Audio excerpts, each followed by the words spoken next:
أعوذ بالله من الشيطان الرجيم بسم الله الرحمن الرحيم والصلاة والسلام على رسول المؤمنين وعلى آله الفائزين أما بعد. ഏറ്റവും അഭിവന്ദരായ എൻ്റെ ഗുരുനാഥൻ doctor KKN ഗുരു അവറുകളെ, ഈ വേദിയിലിരിക്കുന്ന സയ്യിദമാരെ, മതപണ്ഡിതന്മാരെ, എൻ്റെ സ്നേഹിതന്മാരായ മുഹമ്മദ് അബ്ദുൽ സത്താർ, ഷമീർ തുടങ്ങിയ യുവ ചരിത്രകാരന്മാരെ, സുഹൃത്തുക്കളെ, SSFൻ്റെ ചരിത്ര കുതുകികളായ വിദ്യാർത്ഥികളെ, അസ്സലാമു അലൈക്കും. വളരെ വിശാലമായ ഒരു ചർച്ചയാണ് ആവശ്യം. പക്ഷേ ഇത് തുടക്കം മാത്രമാണ്, ഓൺലി എ റിഫ്ലക്ഷൻ. 20 മിനിറ്റ് കൊണ്ട് നിങ്ങൾക്കൊരു രൂപം ഉണ്ടാക്കി തരിക എന്നുള്ളതാണ്. എൻ്റെ മുമ്പിലിരിക്കുന്ന വിദ്യാർത്ഥികൾ പഠിക്കാൻ ആഗ്രഹിക്കുന്നവരാണ്. നമ്മൾ വിട്ടേച്ചു പോയ, പഠിക്കാതെ പോയ ചരിത്രങ്ങൾ തിരഞ്ഞു പിടിച്ച് നമ്മുടെ പഴയ സംസ്കൃതിയെ തിരിച്ചു കൊണ്ടുവന്ന് ഇന്ന് രാജ്യവും സമൂഹവും സമുദായവും അനുഭവിക്കുന്ന വർഗീയവും ഭീകരപരവുമായ ചേർതിരിവുകൾ, വേർതിരിവുകൾ, അവയെ ഇല്ലാതാക്കി നമ്മുടെ പൂർവികന്മാർ ഇവിടെ കൊണ്ടുവന്ന ആ ഒരു സംസ്കൃതിയിലേക്കുള്ളൊരു തിരിച്ചുപോക്കിനെ കുറിച്ചാണ് നമ്മൾ ചിന്തിക്കുന്നത്. അതുകൊണ്ടാണ് മമ്പുറം തങ്ങളും കോന്തു നായരും എന്നൊരു വിഷയം സുന്നി വിദ്യാർത്ഥി പ്രസ്ഥാനം തിരഞ്ഞെടുത്തത്. തീർച്ചയായിട്ടും ലോകത്ത് ഒരു വിദ്യാർത്ഥി സംഘടനയോ മതസംഘടനയോ മനസ്സിൽ പോലും വിചാരിക്കാത്ത രീതിയിലുള്ള ഒരു വിഷയത്തെക്കുറിച്ചാണ് SSF ചർച്ച ചെയ്യുന്നത്. അതുകൊണ്ട് തന്നെ ഇത് ചരിത്രപരമായി പ്രസക്തമാണ്, വർത്തമാന ലോകത്തും അത് പ്രസക്തമാണ്. പുതിയ സമൂഹത്തിനുള്ള ഒരു അറിവ് കൊടുക്കലും കൂടിയാണ് ഇത്.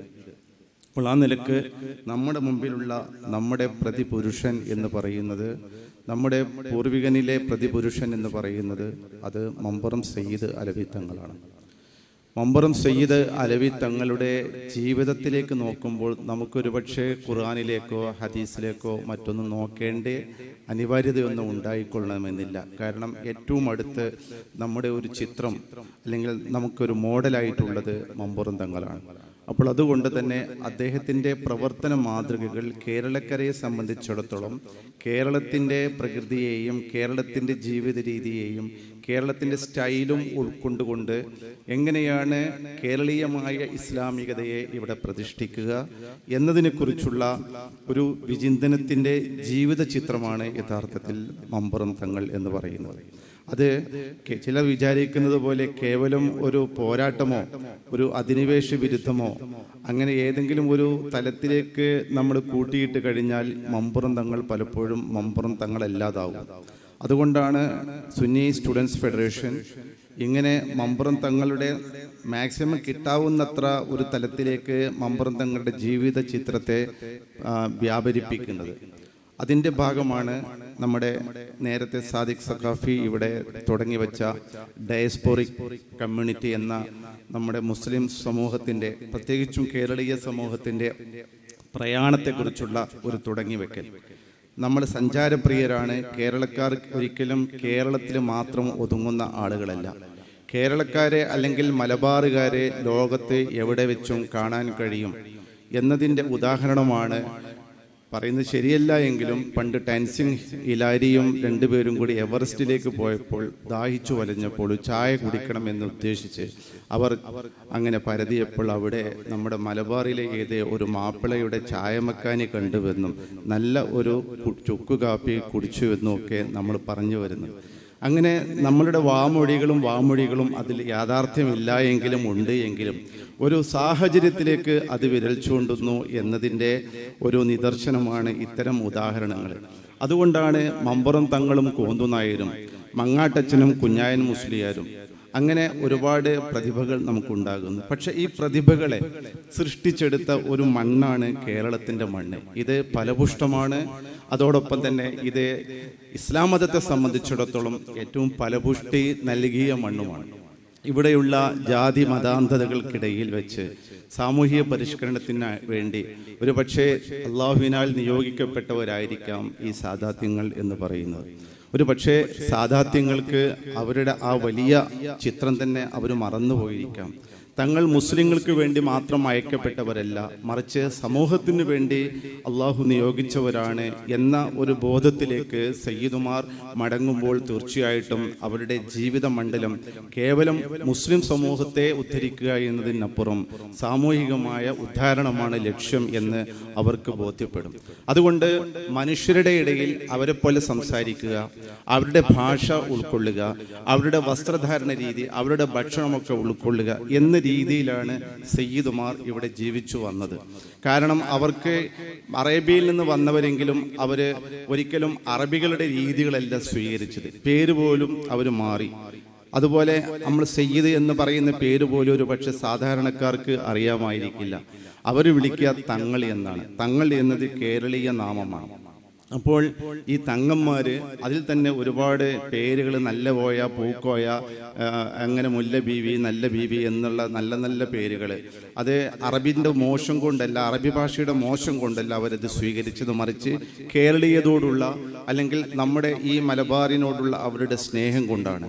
അതുപോലെ തന്നെയാണ് വേഷത്തിലും അതുപോലെ എല്ലാം അവർ ഒരു മാറ്റം വരുത്തുകയും കേരളത്തോട് താതാത്മ്യം പ്രാപിക്കുകയും ചെയ്യുകയുണ്ടായല്ലോ. അപ്പോൾ തീർച്ചയായിട്ടും തങ്ങന്മാർ ഇവിടെ വരുന്നത് അവർ നമ്മുടെ നാടിനെ സേവിക്കാനാണ്, നമ്മുടെ സമൂഹത്തെ സേവിക്കാനാണ്. അവർ എല്ലാം അവിടുത്തെ ഒരു സംസ്കാരത്തെ തന്നെ വിട്ടെറിഞ്ഞ് കേരളത്തിൻ്റെ സംസ്കാരത്തെ അവർ ആലിംഗനം ചെയ്യുകയായിരുന്നു ചെയ്തിരുന്നത്. അപ്പോൾ ഇവിടെ ഞാൻ ചുരുക്കി പറയുകയാണ്, തങ്ങന്മാർ എന്ന് പറയുന്നവർ, തങ്ങൾ എന്ന പേര് ഞാൻ പറഞ്ഞല്ലോ, ആദ്യമായിട്ട് തങ്ങന്മാർ വരുന്നത് വളപട്ടണത്താണ് എന്ന് പറയാം. ഇപ്പോൾ നമ്മൾ 2 സ്ട്രീമുകളുണ്ട് തങ്ങന്മാരിൽ പൊതുവായിട്ട് പറയാനുള്ളത് സയ്യിദന്മാരിൽ. ഒന്ന് ബുഖാരികൾ, ഒന്ന് ബാലവികൾ. അതിന് വീണ്ടും വീണ്ടും നമുക്ക് ചികഞ്ഞു 2ഉം 3ഉം ഒക്കെ ആയിട്ട് തരംതിരിക്കാൻ കഴിയും. ഞാനിപ്പോൾ അതിൻ്റെ ഒരു ഉപരിപ്ലവമായ രീതിയിൽ മാത്രം പറയുകയാണ്. ഈ 2 സ്ട്രീമുകളിൽ ആദ്യം വന്നത് ബുഖാരി സയ്യിദന്മാരാണ്. ഇതിനെക്കുറിച്ച് ഒരുപാട് പുസ്തകങ്ങൾ ഉണ്ട്. തങ്ങന്മാരെ കുറിച്ചുള്ള അറബിയിലുള്ള ഒരുപാട് ഗ്രന്ഥങ്ങളുണ്ട്. ആ ഗ്രന്ഥങ്ങളെ എന്നെക്കാളും അധികം നിങ്ങൾക്ക് വായിച്ച് അത് മനസ്സിലാക്കാവുന്നുള്ളൂ. പക്ഷെ അത് തേടിപ്പിടിക്കുക എന്നതാണ് ആവശ്യം. ബാലവി തങ്ങന്മാരെ കുറിച്ച് മുജമ്മാഉൽ ലത്തീഫ്, അതുപോലെ ഷംസുൽ ലഹീർ എന്നൊക്കെ തുടങ്ങിയ ഗ്രന്ഥങ്ങളിൽ വളരെ വിശദമായിട്ട് ആ കാര്യങ്ങൾ പറയുന്നുണ്ട്. അപ്പോൾ ഇവിടെ ഒരു സ്ട്രീം ഇങ്ങോട്ട് വന്നതിൽ ആദ്യം വരുന്നത് ബുഖാറയിൽ നിന്ന്, ഉസ്ബെക്കിസ്ഥാനിലെ ബുഖാറയിൽ നിന്ന് വരുന്ന ഈ ബുഖാരി തങ്ങന്മാരാണ്, സയ്യിദന്മാർ.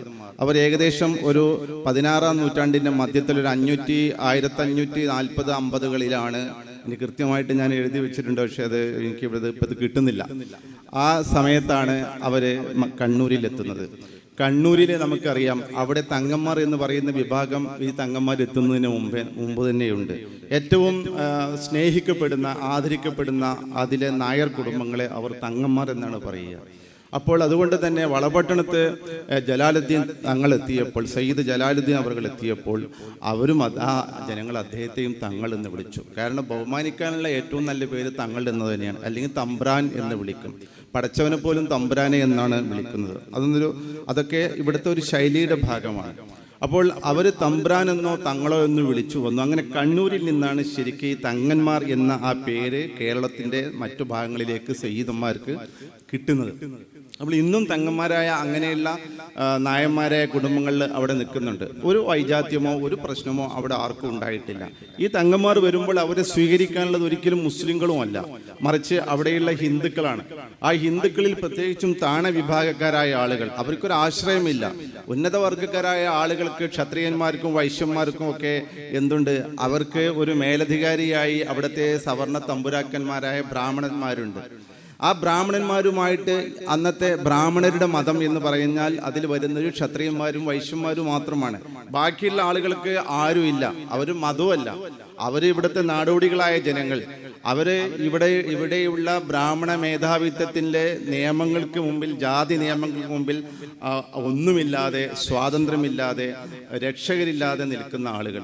അപ്പോൾ അവർക്കെല്ലാം തങ്ങൾ വളപട്ടണത്ത് വന്ന ആ ഒരു വലിയ പുണ്യവാളൻ ഒരു തങ്ങളായിരുന്നു. കാരണം അവർക്ക് അദ്ദേഹത്തിന് ഒരു ജാതി ദ്വേഷം ഒന്നുമില്ല. മതദ്വേഷമൊന്നുമില്ല, ഒന്നുമില്ലാതെ സർവരും ഏകത്വേന വാഴുന്ന എന്ന് ശ്രീനാരായണ ഗുരു പറഞ്ഞതുപോലെ എല്ലാവരും ഒരേ മനുഷ്യരായി കാണുന്ന കുല്ലുക്കും ബനി ആദം എല്ലാവരെയും.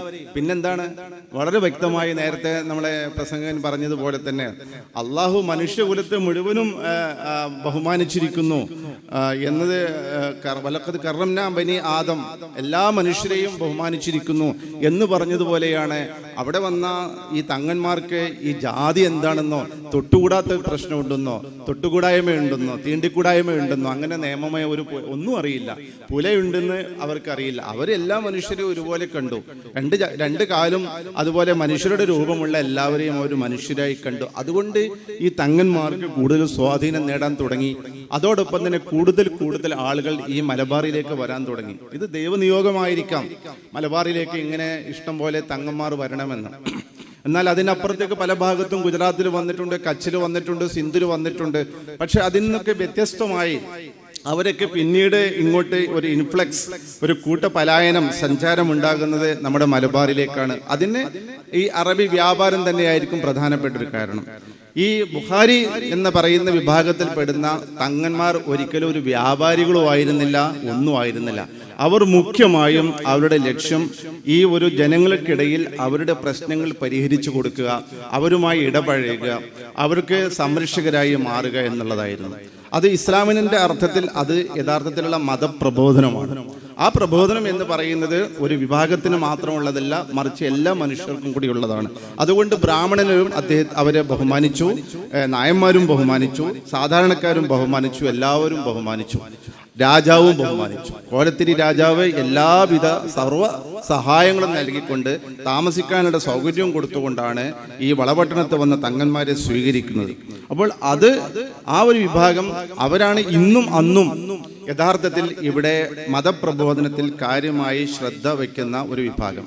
പിന്നെ വളരെ പ്രധാനമായി പിന്നെയും ഒരു നൂറ്റാണ്ട് കഴിഞ്ഞ് ഏകദേശം 1715 ശേഷം 40-60 ഒക്കെ വരുന്ന ഈ സയ്യിദന്മാരാണ് ബാ അലവി എന്ന് പറയുന്നത്. അവർ ഹലറമി എന്ന് പറയും, ഹലർമൗത്തിൽ നിന്ന് വന്നതുകൊണ്ട്. അതുപോലെ മറ്റു പല പേരുകളിലും അവർ അറിയപ്പെടുമായിരുന്നു. ബുഖാരികളും കാളിമി തുടങ്ങിയ പേരുകളിൽ അറിയപ്പെടും. മൂസൽ കാളിമിനോട് ചേർത്തുകൊണ്ട് ബാഖിരി എന്ന പേരിൽ അറിയപ്പെട്ടിരുന്നു. അങ്ങനെ പല പേരുകളിൽ ഇതുപോലെ ഇവരും അറിയപ്പെട്ടിരുന്നു. ബാഖിറുകൾ എന്ന് പറയാറുണ്ട്, അല്ലെങ്കിൽ ഒരുപാട് പേരുകൾ. പിൻകാലത്ത് എനിക്ക് തോന്നുന്നത് മുഹമ്മദ് അൽ മുസ്ലിയാരുടെ അന്വേഷണ പ്രകാരം ഏതാണ്ട് 52ഓളം, ആദ്യം അദ്ദേഹം 42 എന്ന് എഴുതിയിരുന്നു, പിന്നീട് അദ്ദേഹം പറഞ്ഞു 52ഓളം തങ്ങൾ വംശജർ നമ്മുടെ കേരളത്തിലെ മലബാറിൽ മാത്രം വന്നിട്ടുണ്ട്. ഇങ്ങനെ ഇത്രയും അധികം അറബി വംശജർ കുടിയേറി പാർത്ത ഒരു പ്രദേശം ലോകത്തെവിടെയില്ല എന്നാണ് പറയുന്നത്. അപ്പോൾ അതുകൊണ്ട് തന്നെ മലബാറിനെ അള്ളാഹു അവർക്ക് വേണ്ടി അങ്ങോട്ട് തീരെഴുതി കൊടുത്ത പോലെയായിരുന്നു. അത്രയധികം കുടുംബങ്ങൾ ഇവിടേക്ക് മാറി താമസിക്കുകയുണ്ടായി എന്നാണ് പറയുന്നത്. അപ്പോൾ നേരത്തെ പറഞ്ഞതുപോലെ ഇവരെ ആദ്യം ബഗ്ദാദിലാണ്, ബഗ്ദാദിൽ ജീവിച്ചിരുന്നവരാണ്. ബഗ്ദാദിൽ അന്ന് ഉമവികളുടെ ഹാഷിമികൾക്കെതിരായ, ഉമവികൾ എന്ന് പറഞ്ഞാൽ അവര് അറബിയിലെ ഉമവി വിഭാഗമായിരുന്നു. അവർ ഹാഷിമി വിഭാഗത്തിന്റെ പ്രവാചകന്റെ കുടുംബത്തോട് അവർക്ക് വലിയ ശത്രുത ഉണ്ടായിരുന്നതുകൊണ്ട് ഈ ഉമവി ഭരണാധികാരികളുടെ ശത്രുത സഹിക്കവയ്യാതെയാണ് അവർ യമനിലേക്ക് മാറുന്നത്. യമനിലും അവർക്ക് വലിയ രക്ഷയൊന്നും ഉണ്ടായിരുന്നില്ല, പലപ്പോഴും അവർ ആക്രമിക്കപ്പെടുകയായിരുന്നു. അപ്പോൾ യമനിലെ ഹദർമൗത്തിൽ ഇവർ താമസമാക്കി തുടങ്ങിയത് കൊണ്ട് അങ്ങനെ ബഗ്ദാദിൽ നിന്നും അതുപോലെ ഇറാനിൽ നിന്നും ഇറാഖിൽ നിന്നൊക്കെ കുടിയേറി പാർത്ത ഇവർ ഹദർമൗത്തിലെത്തിയപ്പോൾ ഹദർമികൾ എന്ന് അവരെ വിളിക്കാൻ തുടങ്ങി. പിന്നെ അവരുടെ കുടുംബം ബാ അലവികൾ, അതിലും പല സ്ട്രീമുകളുണ്ട്. ബാ അലവികളുണ്ട്, ഹുസൈനികളുണ്ട്, അങ്ങനെയുള്ള പല വിഭാഗങ്ങളുണ്ട്. അപ്പോൾ ബാലവികൾ എന്ന് പറയുന്നത് അഹമ്മദ് നേരത്തെ നമ്മുടെ പെൻഡാറ്റി പറഞ്ഞതുപോലെ, സക്കാഫി പറഞ്ഞതുപോലെ, അത് ഈസ അതുപോലെ ഉറയിലിൽ നിന്ന് തുടങ്ങി ഞാൻ ആ ഒരു ശൃംഖല ഇവിടെ പറയുന്നില്ല, എനിക്ക് അത്ര അത് കാണാപ്പാട അല്ലാത്തത് കൊണ്ട്. എന്തായാലും അഹമ്മദ് മുഹാജിർ ആണ് ഇങ്ങനെ മുഹാജിർ എന്ന പേരിൽ അദ്ദേഹമാണ് ഇങ്ങനെ ഒരു ഡയസ്പൊറ, ഒരു സഞ്ചാരം നടത്തി ഹദർമൗത്തിൽ വരുന്നത് എന്നും അതിനുശേഷം ഉബൈദുള്ള അദ്ദേഹത്തിന്റെ പുത്രനായി വന്നു എന്നും പിന്നീട് അലവി വന്നു എന്നും ആ അലവിയുടെ കുടുംബത്തിലുള്ളവരാണ് ബാ അലവി എന്ന് പറയുന്നത് എന്നും പറയപ്പെടുന്നു. ബാ എന്ന് പറഞ്ഞാൽ അൽ എന്ന അർത്ഥമാണ്. അത് യമനിലൊക്കെ ബാ എന്ന് പറഞ്ഞാൽ ആ അർത്ഥത്തിലാണ് ഉപയോഗിക്കുന്നത്. ബാ അലവി, ബാ ഫഖീഹ്. നമ്മൾ ബാഫക്കി എന്നൊക്കെ പറയുമെങ്കിൽ ബാ ഫഖീഹ്, ബാ ഹുസൈൻ, ബാ ഹദിൽ, ഇങ്ങനെ തുടങ്ങിയ ഒരുപാട് ബാ എന്ന പേരിൽ അറിയപ്പെടുന്ന അൽ ദ എന്നറിയപ്പെടുന്ന അത് തന്നെയാണ്. അങ്ങനെ ഈ ഉള്ള അലവിയുടെ മക്കളായി വന്ന ആളുകളാണ് യഥാർത്ഥത്തിൽ കേരളത്തിലേക്ക് പല ഗ്രൂപ്പുകളായി വന്നത്. ഇതിൽ ആദ്യമായിട്ട് വന്നത് ഹൈദ്രൂസികളാണ്. ഐദ്രോസിൽ തന്നെ പല ഐദ്രോസുമാരുണ്ട്. ഐദ്രൂസ് ഉണ്ട്, അങ്ങനെയുള്ള പല കുടുംബങ്ങളും. പക്ഷേ ഐദ്രൂസ് എന്ന് പറയുന്ന വിഭാഗമാണ് ആദ്യം വന്നത് എന്നും അത് അബ്ദുറഹിമാൻ അൽ ഐദ്രോസ് അദ്ദേഹം ആണ് ആദ്യം വന്നത് എന്നും അദ്ദേഹം ഇവിടെ കോഴിക്കോട് വന്ന് പിന്നീട് പൊന്നാനിയിലേക്ക് താമസം മാറ്റിയെന്നും അവിടെ വന്നതിന് ശേഷം അവിടെ ആൾറെഡി ഉണ്ടായിരുന്ന മഖ്ദൂമുമാരുമായിട്ട് ബന്ധം സ്ഥാപിച്ചു എന്നുമാണ്. അപ്പോൾ മഖ്ദൂമികൾക്ക് നേരത്തെ വന്നു പോയവരാണ്. അതിനുശേഷമാണ് ഈ തങ്ങന്മാരൊക്കെ ഇങ്ങനെ വരാൻ തുടങ്ങുന്നത്. അപ്പോൾ പൊന്നാനിയിൽ അവിടെ അബ്ദുറഹിമാൻ ഐദ്രോസ് എന്ന് പറയുന്ന അദ്ദേഹമാണ് അവിടെ താമസമാക്കുന്നു. അതുപോലെ മഖ്ദൂമിന്റെ കുടുംബത്തിൽ നിന്ന് വിവാഹം ചെയ്യുന്നു. അവിടെയുള്ള ആളുകൾ, ഈ മുക്കുവ കുടുംബങ്ങളെല്ലാവരും ഒരു അസുഖം ഉണ്ടാകുമ്പോൾ എല്ലാ ആളുകളും എന്ത് ചെയ്യുന്നു, ഈ ഐദ്രോസ് തങ്ങളെ അടുത്തേക്ക് വരുന്നു. അദ്ദേഹത്തിൻ്റെ ജപനൂലും അദ്ദേഹത്തിൻ്റെ മന്ത്രിച്ച ജലമൊക്കെ കുടിച്ചുകൊണ്ട് അവർ സായുജ്യരാകുന്നു. അങ്ങനെ ഒരു ജനങ്ങളുടെ അത്താണിയായിട്ട് മാറുകയാണ്. അവൾ എന്തുകൊണ്ടാണ് ജനങ്ങളുടെ അത്താണിയാകുന്നത് എന്ന് പറഞ്ഞാൽ, ഒരു ഹരിജൻ ശൂദ്രനായ ആള് അവന് സുഖമില്ലാതായാൽ പിന്നെ അവരൊക്കെ തിരിഞ്ഞു നോക്കാൻ ആളുണ്ടായിരുന്നില്ല. കാരണം ഒരു ശൂദ്രന്റെ വീട്ടിലേക്ക് മറ്റൊരു ജാതിക്കാരൻ പോവില്ല, അവൻ അവിടെ കിടന്ന് അങ്ങനെ ചത്തുപോകണം. പക്ഷേ ഇപ്പോൾ അവർക്ക് ഒരു സംരക്ഷകന് കിട്ടിയിരിക്കുകയാണ്. നമ്മൾ തങ്ങളുപ്പാപ്പൻ്റെ അടുത്ത് പോയി നോക്കുക എന്ന് പറഞ്ഞ് ഇങ്ങനെ ഉപ്പാപ്പന്മാരുടെ അടുത്തേക്ക് കൂടുതലായി ഒരു വലിയ പ്രവാഹം തന്നെ ഈ കാലഘട്ടത്തിൽ ഉണ്ടായി. കാരണം ഒന്നും അറിയാത്ത, ഒന്നുമില്ലാത്ത, കിടക്കാൻ പോലും ഇടമില്ലാത്ത ഹരിജനങ്ങളായ ആളുകൾ, ശൂദ്രന്മാരായ ആളുകൾ, അവർ വളരെ പെട്ടെന്ന് ഇവരുമായിട്ട് ആകർഷിക്കുകയും അങ്ങനെ കൂടുതൽ ആളുകൾ ഉണ്ടാവുകയും ചെയ്തു. അപ്പോൾ അവിടെയാണ് ആദ്യമായിട്ട് തങ്ങൾ വരുന്നത്. ആ തങ്ങളുടെ ജാറം അവിടെ കാണാൻ കഴിയും, ഇപ്പോഴും കാണാൻ കഴിയും. നിങ്ങൾ പൊന്നാനിയിൽ പോയാൽ അവിടെ വലിയ ജാറത്തിങ്ങൾ തങ്ങന്മാർ അവിടെയുള്ളവരാണ്. പിന്നീട് നമ്മൾ കാണുന്നത് ഷെയ്ഖ് ജിഫ്രി തങ്ങൾ അവരുകളെയാണ്. സയ്യിദ് ജിഫ്രി കോഴിക്കോട് എത്തുകയും, ഞാൻ അതിനെക്കുറിച്ചൊന്നും ഉള്ളിലോട്ട് പറഞ്ഞു പോവുകയില്ല. സയ്യിദ് ജിഫ്രി ഇവിടെ എത്തുകയും അങ്ങനെ ഇവിടെയുള്ള ഒരുപാട് ആളുകൾക്ക് അവര് അഭയമാവുകയും ചെയ്തു. പ്രത്യേകിച്ചും കടപ്പുറത്തുള്ള ആളുകൾ, ഒരുപാട് ആളുകൾ അവരുടെ സമക്ഷത്തിൽ വന്ന് ഇസ്ലാം മതം വിശ്വസിക്കുകയും ചെയ്തു. ആ വിശ്വാസത്തിന് അന്നുണ്ടായിരുന്ന മതപ്രചാരണം എന്ന് പറയുന്നത് ഒരിക്കലും ഒരു പുസ്തകം വായിച്ചു കൊടുക്കലോ അല്ലെങ്കിൽ മതത്തിലേക്ക് വന്നോളൂ, ഇസ്ലാം മതം വലിയ മതമാണ് എന്ന് പറഞ്ഞു കൊടുക്കലോ ഒന്നും ആയിരുന്നില്ല. മറിച്ച് അവർ ചെയ്യുന്ന ആക്ടിവിസം ആയിരുന്നു, അവർ ചെയ്യുന്ന സേവനമായിരുന്നു. ആ സേവനം കണ്ടുകൊണ്ട് ആ സേവനത്തിന് അതിരുകൾ നിശ്ചയിച്ചിരുന്നില്ല. ഇത് ഇന്ന ജാതിക്കാർക്ക് സേവനം എന്നോ അല്ലെങ്കിൽ ഇത് ഇന്ന സ്ഥലത്തുള്ള ആളുകൾക്കെന്നോ ഇന്ന ഗോത്രക്കാർക്ക് എന്നോ ഉള്ള ഒരു വ്യത്യാസവും അവിടെ കാണിച്ചിരുന്നില്ല. മറിച്ച് അവരുടെ സേവനവും ജനങ്ങൾക്ക് വേണ്ടി അവർ സമർപ്പിച്ച ജീവിതവും ഇത് കണ്ടപ്പോൾ സ്വാഭാവികമായിട്ടും അവരുടെ മതത്തിലേക്ക് ജനങ്ങൾ ഓട്ടോമാറ്റിക്കായിട്ട് വരികയായിരുന്നു. അല്ലാതെ ഇന്ന് നമ്മൾ പറയുന്നത് പോലെ ഒരു മതപ്രബോധനം എന്ന് പറയുന്ന പ്രത്യേക ഒരു ബ്രാഞ്ച് അന്നുണ്ടായിരുന്നില്ല. അതിനുവേണ്ടി പ്രത്യേകമായ ഓഫീസും ഉണ്ടായിരുന്നില്ല. മറിച്ച് എല്ലാം അവരവരുടെ ജീവിതമായിരുന്നു. ഒരു മൊഡാലിറ്റി, ഒരു മാതൃക, ആ മാതൃക അനുസരിച്ചുകൊണ്ട് മാതൃകയിലേക്ക് വരുന്ന ഒരു അവസ്ഥ. അതിൽ ആർക്കും ഒരു വിദ്വേഷവും ഉണ്ടായിരുന്നില്ല. ഇനിയിപ്പോൾ ഇന്നൊരു മതം മാറ്റം എന്ന് കേൾക്കുമ്പോൾ നമുക്കറിയാൻ കഴിയും, ഭയങ്കര പ്രശ്നമായിരിക്കും. അവിടെ അങ്ങോട്ട് മതം മാറി, ഇങ്ങോട്ട് മതം മാറി എന്നൊക്കെ പറഞ്ഞ് ഭയങ്കര ചർച്ചയായിരിക്കും. പക്ഷെ അന്ന് സാധാരണക്കാരായ ആളുകളെ മതം മാറ്റുന്നതിന് അവിടെയുള്ള ബ്രാഹ്മണന്മാർക്കോ അല്ലെങ്കിൽ ഏതെങ്കിലും സമുദായത്തിന്റെ ആളുകൾക്ക് ഒരു വിദ്വേഷവും ഉണ്ടായിരുന്നില്ല. കാരണം ആ പാവപ്പെട്ട ശൂദ്രന്മാരെല്ലാവർക്കും നല്ല മനസ്സുണ്ടായിരുന്നല്ലോ. ബ്രാഹ്മണനായാലും അവന് നല്ല മനസ്സുണ്ടാകും. അവർക്കും ഒരു മനുഷ്യന്റെ ദൈന്യത നിറഞ്ഞ ജീവിതം കാണുമ്പോൾ അവർക്കും കണ്ണീര് വരും.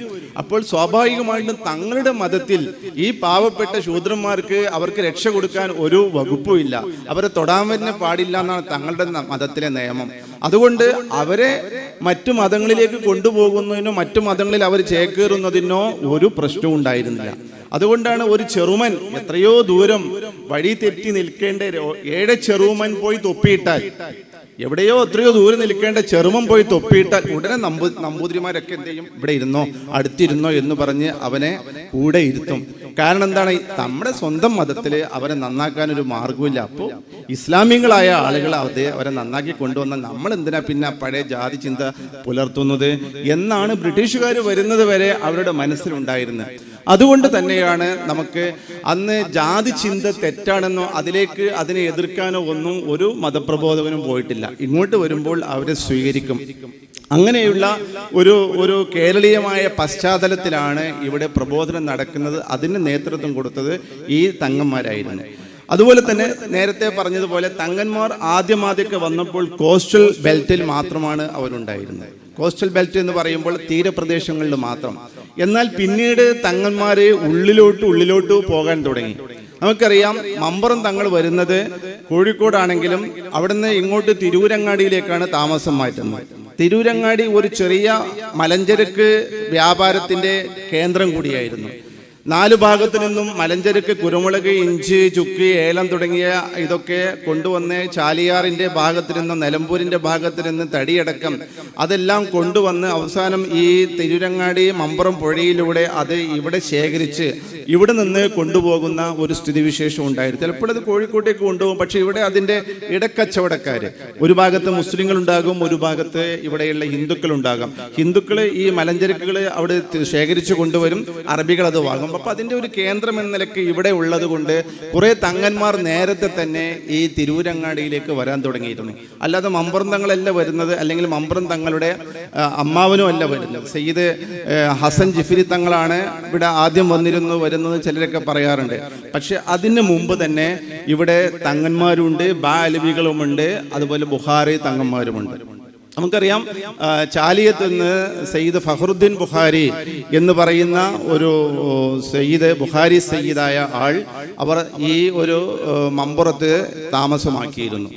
മമ്പുറത്ത് താമസമാക്കുകയും ഇവിടെ നിന്ന് ഒരു സയ്യിദ് കുടുംബത്തിൽപ്പെട്ട ഒരു സ്ത്രീയെ വിവാഹം ചെയ്യുകയും ആ വിവാഹത്തിൽ നിന്ന് അവർക്ക് മുസ്തഫ ഹബീബ് എന്ന് പറയുന്ന ഒരു കുട്ടി ജനിക്കുകയും ആ മുസ്തഫ ഹബീബിന്റെ ഫാത്തിമയെയാണ് അന്ന് സയ്യിദ് ഹസൻ ജിഫ്രി കല്യാണം ചെയ്തിരുന്നു എന്നും ഒരുപാട് മൗലിദുകളൊക്കെ കാണാൻ കഴിയും. അതല്ലാത്ത അഭിപ്രായങ്ങൾ അത് വേറെയുണ്ട്. പക്ഷെ നമുക്ക് കിട്ടുന്ന ഖണ്ഡിതമായ വിവരമനുസരിച്ച് ഈ ഇവിടെ വന്ന തങ്ങൾ ഹസൻ ജിഫ്രി വരുന്നതിന് മുമ്പ് തന്നെ ഇവിടെ ബാലവി തങ്ങന്മാരും അതുപോലെ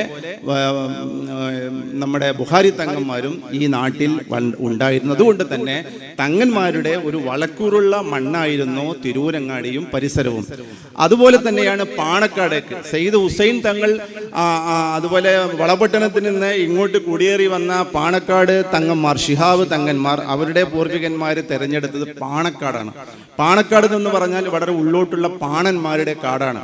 അപ്പോൾ ഈ പാണന്മാർക്ക് വലിയ സന്തോഷമായി. തങ്ങൾ വന്നു പറഞ്ഞപ്പോൾ അവിടെയുള്ള പാണന്മാരായ ആളുകൾ, ആ ഭാഗത്തുള്ളവരൊക്കെ അധികം അങ്ങനെ തന്നെ ആയിരിക്കാം, എന്തോ ആവട്ടെ, പാണനോ പറയനോ എന്നൊക്കെ ആവട്ടെ, അവരെന്ത് ചെയ്തു, കൂടുതലായിട്ട് ഇസ്ലാം മതത്തിലേക്ക് വരാൻ തുടങ്ങി. പിന്നെ അവര് ഉള്ളോട്ട് നിലമ്പൂർ ഭാഗങ്ങളിലേക്ക് അതുപോലെ മറ്റു ഭാഗങ്ങളിലേക്കും ഇവർ വ്യാപരിക്കാൻ തുടങ്ങി.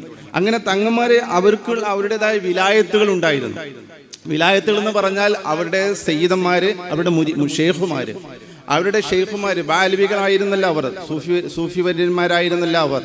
അപ്പോൾ ബാലവി എന്ന് പറഞ്ഞാൽ ഒരു തരീഖത്താണ്, അത് കുടുംബ തരീഖത്താണ്. അതിന് ഏറ്റവും കൂടുതൽ അടുത്ത ബന്ധം ഖാദിരി തരീഖത്തുമായിട്ടും ഷാദിലി തരീഖത്തുമായിട്ടുമാണ്. ഇത് രണ്ടിന്റെയും ഒരു സമന്വയമായിട്ടാണ് ബാലവി തരീഖത്ത് ഇവിടെ പ്രചരിപ്പിച്ചിരുന്നത്. അത് സയ്യിദ് അബ്ദുൽ ഖാദിർ ജീലാനിയുടെ തരീഖത്ത് ആദ്യമേ ഇവിടെയുണ്ട്, ഖാദിരി തരീഖത്ത്. അതിന്റെ ആളുകളായിരുന്നു നമ്മുടെ മഖദൂം തങ്ങന്മാര് ഖാദിരി തരീഖത്താണ് പ്രചരിപ്പിച്ചിരുന്നത്. പക്ഷേ ഇവർ വന്നപ്പോൾ ബാലവി തരീഖത്തായി. തരീഖത്തുകൾ തമ്മിൽ ഒരിക്കലും ഒരു മത്സരമോ കിടമത്സരം ഒന്നും ഉണ്ടായിരുന്നില്ല. ഒന്നുള്ളവർക്ക് മറ്റൊന്നും സ്വീകരിക്കാം, മറ്റുള്ളവർക്ക് ഇതും സ്വീകരിക്കാം. അത്രയും വളരെ സഹിഷ്ണുതാപരമായ നിലപാടാണ് സ്വീകരിച്ചിരുന്നത്. അപ്പോൾ അങ്ങനെയുള്ള ഒരു നിലപാട് ഉണ്ടാവുകയും അങ്ങനെയുള്ള ഒരു സഹിഷ്ണുതാപരമായ നിലപാട് ഉണ്ടാകുകയും എല്ലാവരും കൂടി അവരവർക്ക് ഇന്ന പ്രദേശം നിശ്ചയിച്ചു കൊടുക്കുകയുമാണ് പതിവ്. ഇത് പലപ്പോഴും അവിടുന്ന് തന്നെ ഹദർമൗത്തിൽ നിന്ന് തന്നെ വരുമ്പോൾ തന്നെ നിശ്ചയിച്ചു കൊടുക്കും. അല്ലെങ്കിൽ ഇവിടെ വന്നതിന് ശേഷം ജിഫ്രി തങ്ങളോ അല്ലെങ്കിൽ മറ്റുള്ള തങ്ങന്മാരോ അവരുടെ ഷെയ്ഖുമാരോ ഈ ഇന്ന സ്ഥലത്ത് പോകണം, ഈ നിലമ്പൂർ ഭാഗത്തേക്ക് പോകണം, അരീക്കോട് ഭാഗത്തേക്ക് പോകണം, അതുപോലെ കട്ടുപ്പാറ ഭാഗത്തേക്ക് പോകണം, ഇങ്ങനെ ഓരോ ഭാഗത്തേക്കും ഇവരെ ഇങ്ങനെ പറഞ്ഞയക്കുകയായിരുന്നു പതിവ്. അങ്ങനെ പല ഭാഗത്തും നെറ്റ്വർക്കായിട്ട് ഒരു ശൃംഖലയായിട്ട് തങ്ങന്മാർ പ്രവർത്തിക്കുകയും എല്ലാ വിഭാഗത്തിൽപ്പെട്ട, കാരണം ഏകദേശം 100ഓളം ബാലവി വിഭാഗങ്ങളുണ്ട് എന്നാണ് പറയുന്നത്. 100-നടുത്ത് ബാലവി വിഭാഗങ്ങളുണ്ട്. അതിൽ 52 53 വിഭാഗങ്ങൾ നമ്മുടെ കേരളത്തിലേക്ക് മാത്രം വന്നിട്ടുണ്ട്. അതിനെക്കുറിച്ച് ഇപ്പോൾ ഒരുപാട് ആളുകൾ, എനിക്കറിയാം റഹ്മത്തുള്ള സഖാഫിയെ പോലുള്ള ആളുകൾ, സെയ്ദ് ഉനൈസിനെ പോലുള്ള ആളുകൾ, ഇങ്ങനെയുള്ള ഒരുപാട് ആളുകൾ പല പഠനങ്ങളും നടത്തിയിട്ടുണ്ട്. അതിലൊക്കെ പല വൈജാത്യങ്ങളും ഉണ്ടെങ്കിലും അതൊക്കെ നമ്മുടെ പുതിയ തലമുറ അത് നന്നായി ഗവേഷണം ചെയ്ത് ശീലിച്ചു പഠിക്കേണ്ടവരാണ്. അപ്പോൾ ഞാൻ പറയുന്നത്, ഇങ്ങനെ വിവിധ ആളുകൾ, ഹൈദ്രോസികൾ, ജമലുല്ലൈലികൾ, അതുപോലെ നമ്മുടെ അഹദലികൾ, ബാഫക്കർ, അതുപോലെ തന്നെ ഹസനി ബാ ഹസൻ തുടങ്ങി ഒരുപാട് ആളുകൾ, ഇതിൽ തന്നെ ഉൾപ്പിരിവുകളായിട്ടുള്ള കുടുംബങ്ങൾ, ഈ കുടുംബങ്ങളൊക്കെ ഇവിടെ വരികയും അവർ ഈ നാടുമായിട്ട് താതാൽപ്യം പ്രാപിക്കുകയും ചെയ്തു എന്നുള്ളതാണ് ഏറ്റവും പ്രധാനം. ഞാൻ നേരത്തെ പറഞ്ഞതുപോലെ അവർ കല്യാണവും വിവാഹവും ചെയ്യുന്നത് അവരുടെ കുടുംബത്തിൻ്റെ വിശുദ്ധി നിലനിർത്താൻ വേണ്ടി അവരുടെ കുടുംബങ്ങൾ മാത്രമേ ചെയ്യുകയുള്ളൂ എന്നുവെങ്കിലും അവർക്ക് മലബാറിലുള്ള ഏത് സ്ത്രീയെയും വിവാഹം ചെയ്യുന്നതിന് തടസ്സമുണ്ടായിരുന്നില്ല. പക്ഷെ അവരുടെ കുടുംബത്തിൽപ്പെട്ട സ്ത്രീകളെ മലബാറികൾക്ക് വിവാഹം ചെയ്യുന്ന ഒരു രീതി അവർക്കുണ്ടായി. അത് മതപരമായ ഒരു ശൈലിയുടെ ഭാഗമായിട്ടല്ല, മറിച്ച് അവരുടെ കുടുംബം സ്വീകരിച്ചു വന്നിരുന്ന ഒരു ആചാരത്തിൻ്റെ ഭാഗമാണ്. അത് ആ നിലക്ക് ഇങ്ങോട്ടുള്ള ഒരു ബന്ധം ഉണ്ടായിരുന്നില്ല എങ്കിലും അങ്ങോട്ടുള്ള അവിടുന്ന് മലബാറി സ്ത്രീകളെ സ്വീകരിക്കുന്ന ഒരു നിലപാട് വളരെ അപൂർവമായി ആദ്യം ഉണ്ടായിരുന്നത്. പിന്നീട് അത് കൂടുതലായി. ആദ്യത്തെ കല്യാണം എപ്പോഴും ഒരു സെയ്ദ് കുടുംബത്തിനായിരിക്കും. രണ്ടാമതൊരു വിവാഹം ചെയ്യണമെന്ന് ഉദ്ദേശിക്കുമ്പോൾ പലപ്പോഴും അത് മലബാറി കുടുംബങ്ങളിൽ നിന്നായിരിക്കും. എന്തായാലും അവർ പിതാവ് വഴിയാണ് അവർ അറിയപ്പെട്ടിരുന്നുവെങ്കിലും മാതാവ് വഴിയുള്ള മരുമക്കത്തായ നിലപാടിലുള്ള സ്വത്ത് വിതരണമാണ് അവരിലും ഉണ്ടായിരുന്നത്. അപ്പോൾ കേരളത്തിൻ്റെ ഒരു ആചാരം സ്വീകരിക്കുന്നതിന് അവർക്ക് ഒരു മടിയുണ്ടായിരുന്നില്ല. അതോടൊപ്പം തന്നെ കേരളത്തിലുള്ള ശൈലികളെ സ്വീകരിക്കുന്നതിന് അവർക്ക് മടിയുണ്ടായിരുന്നില്ല. കേരളത്തിലെ ശൈലി എന്ന് പറഞ്ഞാൽ പള്ളിയുടെ ആകൃതികൾ പോലും ഇവിടെ ക്ഷേത്രങ്ങളുടെ ശൈലിയിലാണ് ഉണ്ടാക്കിയിരുന്നത് എന്ന് നമുക്കറിയാമല്ലോ. ആശാരിമാരാണ് ഉണ്ടാക്കിയിരുന്നത്. അവരത് ഉണ്ടാക്കി കഴിഞ്ഞാൽ അവർ പോകും. നമുക്കറിയാം ആശാരി തങ്ങൾ വരെ, ആശാരി തങ്ങളെ എത്രമാത്രം അവർ ബഹുമാനിച്ചിരുന്നു മഖ്ദൂം എന്നതിന് തെളിവാണല്ലോ അദ്ദേഹത്തിൻ്റെ അടുത്ത് തന്നെ ഈ ആശാരി തങ്ങളെ മറമാടിയിരിക്കുന്നത്. അപ്പോൾ എല്ലാവരോടും തുല്യനീതി എന്ന അർത്ഥത്തിലാണ് അവർ പ്രവർത്തിച്ചിരുന്നത്. ഈ രണ്ട് വിഭാഗത്തിൽപ്പെട്ട തങ്ങന്മാരും യഥാർത്ഥത്തിൽ അവരുടെ വിവാഹ ബന്ധം വഴി ഒത്തുചേരുന്നത് ഈ തിരൂരങ്ങാടിയിൽ വെച്ചാണ്. ബുഖാരി തങ്ങന്മാർ ഒരുപാട് പല ഭാഗത്തും പ്രവർത്തിക്കുന്നുണ്ട്. അതുപോലെ ബാലവി തങ്ങന്മാർ ഒരുപാട് ഭാഗത്ത് പ്രവർത്തിക്കുന്നുണ്ടെങ്കിലും അവർ കുടുംബ ബന്ധം വഴിയുള്ള ഒരു ബന്ധം, ഒരു സംബന്ധം അവർ ഉണ്ടാക്കിയിരുന്നില്ല. മറിച്ച് അത് ഉണ്ടാകുന്നത് എല്ലാ തങ്ങന്മാരുടെയും ഒരു പ്രഭവ കേന്ദ്രമായി തീരുന്നത് മമ്പുറത്ത് വെച്ചാണ്. എന്ന് വെച്ചാൽ മമ്പുറം തങ്ങളുടെ മുമ്പ് വന്ന സയ്യിദ് ഹസൻ ജിഫരി തങ്ങൾ, അദ്ദേഹം വിവാഹം ചെയ്യുന്നത് ബാലവി കുടുംബത്തിൽ നിന്നല്ല, മറിച്ച് ബുഖാരി കുടുംബത്തിൽ നിന്ന് സയ്യിദ് മുസ്തഫ ഹബീബിന്റെ മകളെയാണ്.